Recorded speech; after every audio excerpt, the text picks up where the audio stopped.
우리가 기억해야 될 첫 번째, 변화산이 있다는 사실을 우리가 기억해야 됩니다. 우리 눈에 보이는 산 아래의 삶, 이게 전부가 아니라는 거예요. 우리는 변화산이 있다는 사실을 기억해야 됩니다. 이 변화산이 우리에게 소망이에요. 우리가 땅을 살면서도 하늘을 볼 줄 알아야 한다는 겁니다. 변화산 아래의 모습과 변화산 위의 모습은 너무나도 다르죠. 변화산이 의미하는 게 무엇입니까? 하나님 나라, 소위 교회에서 말하는 천국입니다. 우리가 예수님을 믿는 자들이 가는 천국. 그런데 이 하나님 나라는 우리가 죽어서만 가는 게 아니에요. 우리가 죽어서도 가는 게 천국이지만 지금부터 이 하나님 나라를 누릴 수 있고 누려야 하는 겁니다. 내가 예수님을 믿고 그분이 내 안에 살아계심을 믿고 그분의 존재를 인정할 때에 우리는 지금 이 땅에서부터 하나님 나라를 누릴 수 있고 또 누려야만 한다는 겁니다. 이게 하나님이 우리에게 주신 축복이에요. 하나님 나라, 우리가 지금 산 아래에 살고 있기 때문에 고통을 피할 수 없고 근심과 걱정의 이 영향을 안 받을 수는 없지요.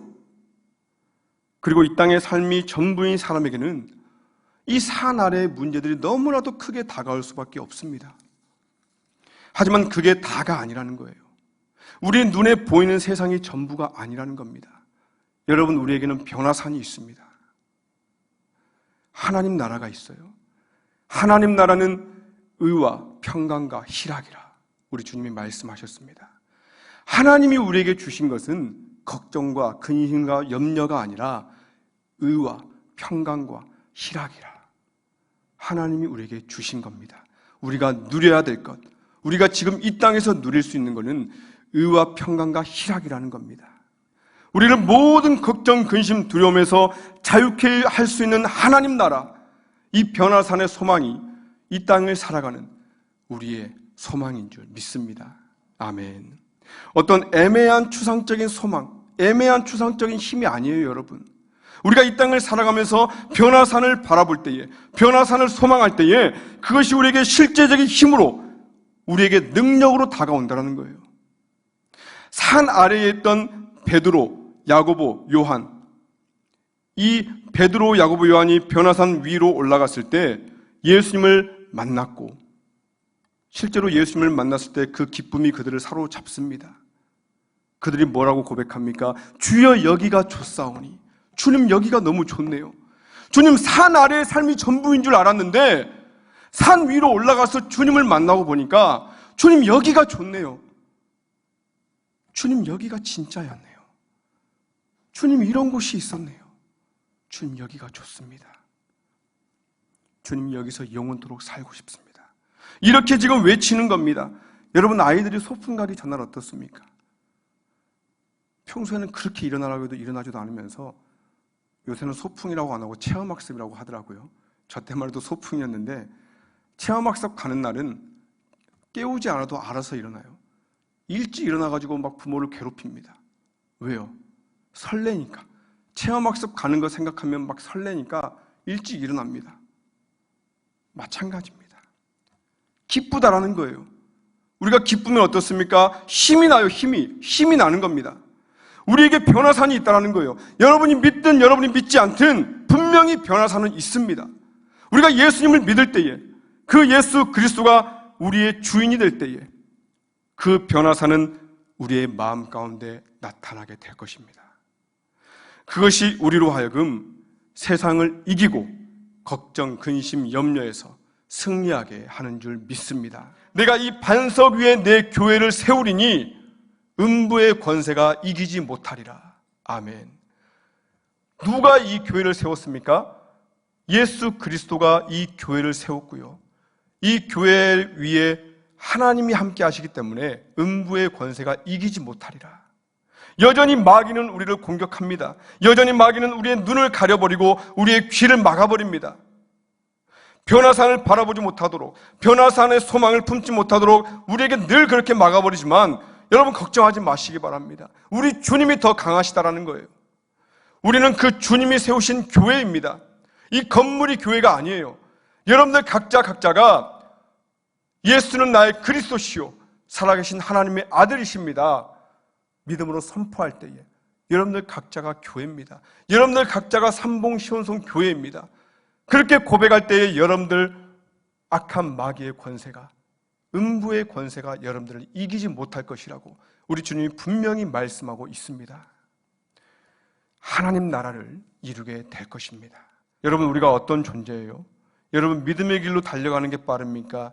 아니면 죄악의 길로 달려가는 게 빠릅니까? 여러분, 로마서 7장 23절로 24절에 바울이 이렇게 고백합니다.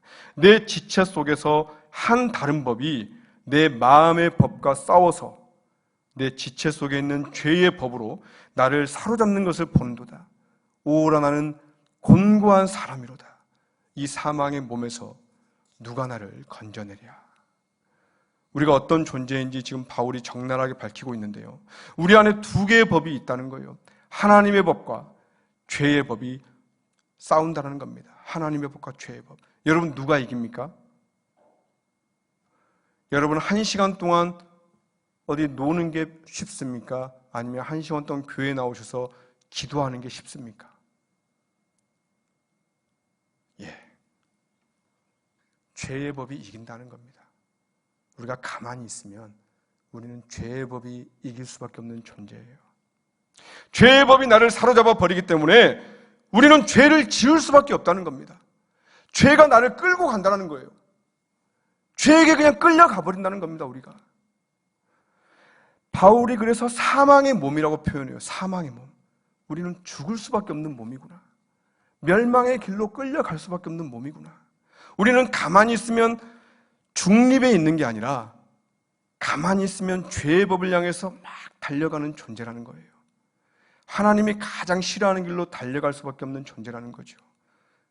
그래서 우리는 가만히 있으면요, 하나님을 점점 더 모를 수밖에 없습니다. 내가 하나님을 오늘 알았어요.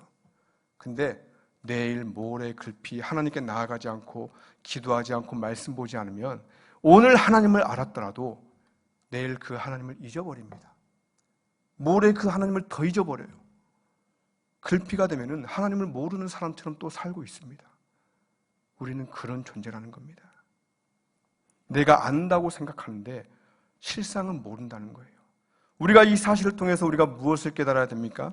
우리의 존재가 그러니 절망하라는 거예요? 포기하라는 겁니까? 아니요.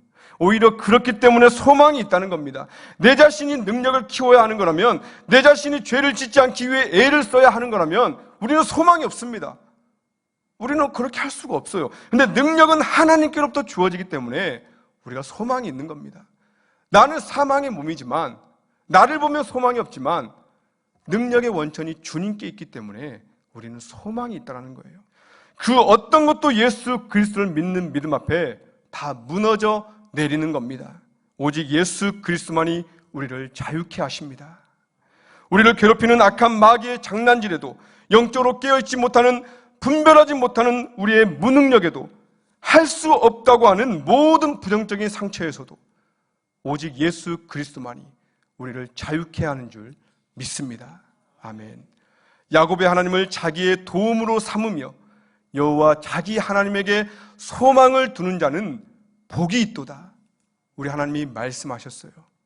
사랑하는 여러분, 여러분 안에 변화산이 있습니까? 여러분 안에 예수 그리스도가 계십니까? 내 사랑하는 아들이요 내 기뻐하는 자라. 여러분 안에서 이렇게 말씀하시는 주님의 음성이 여러분 들리십니까? 여러분, 그러면 삽니다. 우리는 그러면 살아나는 겁니다. 산 아래에서 일어나는 모든 어려움이 우리의 시선을 가리고 우리의 마음을 막을지라도 그때마다 변화산 되시는 예수 그리스도를 기억하십시오. 산 아래에서는 수많은 문제로 사람들이 낙심하고 있었지만 산 위에 있는 제자들은 주여 여기가 좋사오니 감격하고 있었습니다. 그렇습니다. 우리는 예수님 때문에 감격하는 존재입니다. 이 땅의 문제 때문에 낙심하는 존재가 아니요, 예수님 때문에 감격하며 그분을 찬양하며 기뻐하는 존재입니다. 한 주간도 그 주님과 여러분 함께 하십시오.